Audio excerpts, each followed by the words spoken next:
Hey guys, this is Mr. D'Amico for your Life in Christ vlog. I know I've taken a hiatus from this from the last couple weeks. We've had a test and we've had a retreat and all these different things. But here we're going to get back on this horse.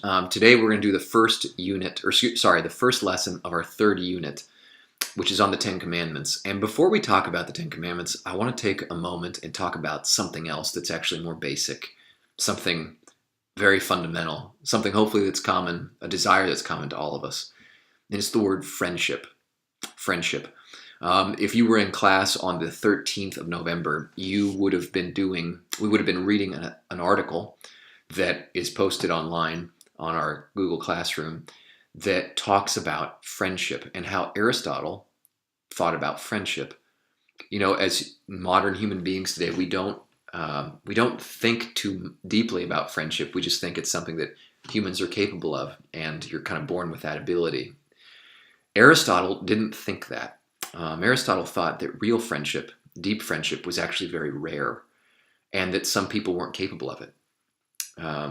Maybe that's a little bit odd, and we might ask, why would he say that? The answer is in reflecting on the kinds of friendships that we have. Aristotle had three kinds of friendship that humans could engage in. The first and the most basic were friendships of pleasure. Friendships where each person derived some kind of pleasure. A friendship, that was based on the pleasure that each person got from each other. So, for example, friendships that where we keep the other person around because they're funny. Right? They just make us laugh. Or maybe we think they're really attractive physically, right? We start dating someone, or we just hang around them because we think they look nice. Maybe we keep someone around because they keep us from feeling lonely. That's also a kind of pleasure, right? Pleasure is when we obtain one of the goods, and having companionship is a pleasure.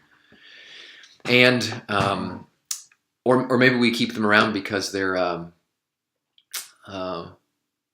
what's the number? They have good toys, like when you're a little kid. I remember having a neighbor who had a Sega Genesis. I don't even think any of you guys know what a Sega Genesis is. Before there was Xbox, there was Sega Genesis, guys. And at any rate, I'd go over there and play Sonic the Hedgehog at his house, and it would be awesome. And the days that when he got in trouble and the Sega Genesis was taken away, I was just a little bit less likely. I was a little bit disheartened to go over to his house. There's nothing wrong per se with having friendships of pleasure. They're common enough. But the problem is not that they exist, it's what they don't give you, right? What do I mean? I mean this. If I have a friendship that's based on the pleasure someone gives me, that friendship is weak and susceptible to fading if I find another source for that pleasure. What do I mean by that? Well, if my friendship with my neighbor was all based on his Sega Genesis, and then one day I got a Sega Genesis, then there'd be little need for me to go over to my friend's house anymore, right? Because the friendship was based on that pleasure. As soon as that pleasure is satisfied, the friendship is gone. Another heartbreaking example, right, is if we keep someone around because they're attractive, and then all of a sudden someone more attractive comes around, then that relationship crumbles, right? Or let's say you have someone that you keep around because they keep you from being lonely. But then as you get familiar with them, you start to get a little bored, and someone else comes along that you're more interested in. And all of a sudden your attention shifts over there, and that friendship, because it was based on that pleasure and there was nothing else there, it crumbles and it falls away. It can be kind of heartbreaking. This is the weakness of friendships of pleasure. The second kind of friendship for Aristotle, was the friendship of utility. Friendships of utility are friendships that are based on the mutual helpfulness that two people receive. So a good example would be the person that sells you your coffee in the morning, right? You've got money and they've got coffee. And as soon as that interaction is over, that you have a relationship of mutual benefit, they want what you have and you want what they have. And so you make this exchange of goods. And usually, at that point, the friendship dissolves. There's no reason to stay in touch with that person until the next morning, in which case you need more coffee, right? But the friendship of utility can also be, so any business transaction would be a friendship of utility. Also, people on your team. If you've ever had friends that were just there because they were helpful on your team, but when the off season wasn't there, you didn't stay in touch very much. That might have been a friendship that was based on utility, because as long as they were being mutually helpful, you keep them around. Classmates might actually be like that too, right? If you have someone who's in your anatomy class and they get anatomy, but then maybe a year from now you're not in anatomy, you don't see them around, and you don't talk to them. Well, that's a friendship of utility. Again, these isn't bad. It's normal to have some of these relationships. But the problem isn't that they exist, it's what they don't give you. So here's probably the most important question to wrestle with, and I had my students write this down. It's this question: if all I had were friendships of pleasure and friendships of utility, what would I be lacking in my life? I'll say it again. If all I had were friendships of pleasure and friendships of utility, what would I be lacking? How would you describe that life? When I asked the students that, some of the answers you guys came up with was you'd be lacking love. You'd be lacking deeper friendship. You'd be lacking loyalty. You'd be lacking dependability. One student, this one will stay in my mind, I think, for a while. One person said, I would describe that life as Arctic, as in Antarctica, right? That it would be barren. You might have a lot of people in your life, but you may not have a lot of deep connections with anyone. Well, therein lies the doorway to the third kind of friendship that Aristotle talked about, and it's called friendships of virtue. There's that word again, virtue. Friendships of virtue are friendships that are based on two people wanting what's best for the other. Relationships that are based on two people wanting what's best for the other. Friendships of virtue require that the persons be virtuous.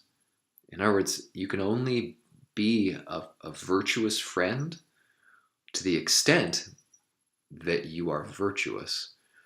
In other words, if I have a little bit of virtue, I can be that much of a good friend. If I have more virtue, I can be more of a good friend. If I have a lot of virtue, I can be a heck of a lot better friend. This is why, incidentally, Aristotle thought real friendship was so rare, because he knew that virtue was rare, and because a lot of us, myself included, right, we all have a lot of bad habits that are selfish. We might have a lot of people we care for, but we have this nasty tendency to be selfish about what we want. That isn't to say friendship is impossible, or that virtuous friendship is impossible. It's very possible. And in fact, some of us have already experienced some of that. I would dare say many of you have, and a lot of you, if you're parents watching this, maybe some of you have as well. And we know that if you recall, the definitions for the friendship of pleasure and utility were friendships that were based on the pleasure and usefulness of the other person. A friendship of virtue is based on my virtue that I have. But Aristotle says friendships of virtue are actually some of the most pleasurable and some of the most useful of any kind of friendship. If you've had a real friend that really loves you for who you are, not for what you do, you know that that's the best kind of relationship to have. And you know that someone who's willing to help you at all costs is one of the most helpful things to have around, right? That's real friendship. So virtuous friendship is actually what we've all been looking for. It's the kind of pleasure and it's the kind of usefulness that's not grounded in usefulness or pleasure. It's grounded in love. So the question really has to become, what kind of friend do you want? And what kind of friend are you capable of being? This is why teaching and talking about virtue is so incredibly important. The reason that we talk about virtue at St. James Academy, or as Christians at all, is not because I care about your grade in my class. It's not. That's not why I'm teaching you virtue. It's not why St. James is talking about virtue. If you notice in the mission statement, it says that we exist to help form students to live virtuously, is one of the phrases. Why? It's not because we want to get a grade, or we want you to have a grade on that. It's because we care about your future friendships. Many of you are going to be parents. The reason I'm teaching you virtue is not for your grade. It's because I care about your kids. It's because I care about your future spouses. We care about your future spouses, because the way that you're going to be able to enter into those relationships is if we possess virtue. And you can start forming virtue now. Probably the most common question that I experienced the other day in class when I taught this was, how do I know if I'm virtuous? And how do I become virtuous? And the answers are very similar. All that stuff that we learned last unit about prudence, courage, temperance, fortitude, and justice, go back and look over those virtues and ask yourself, which one of these am I best at? And which one of these could I get better at? If you're someone that really struggles at not being able to persevere and through difficult times, you might think about practicing the virtue of courage and praying for the virtue of courage. And you can practice it by putting up with things that you don't like your anatomy class, or maybe theology class, or practice, or having to have dinner when you don't really like what mom and dad are serving. Those are great places to practice courage. And you might ask, why? Why should I care? What is that? D'Amico, why do you care how I behave at my mom's dinner table, at my mom and my dad's and at our family's dinner table? And the answer is because you can grow in virtue there, and your virtue will determine the kinds of friends that you can be with other people. I'll tell you from my own experience, it's the virtue of other people that's transformed me the most, right? It's when our people have been able to sacrifice for me, but they wouldn't have been able to do that if they hadn't been practicing. And the thing that's most important in marriage, ask your parents, it's virtue. The times that we hurt each other the most as spouses, it's when we're not virtuous. The times that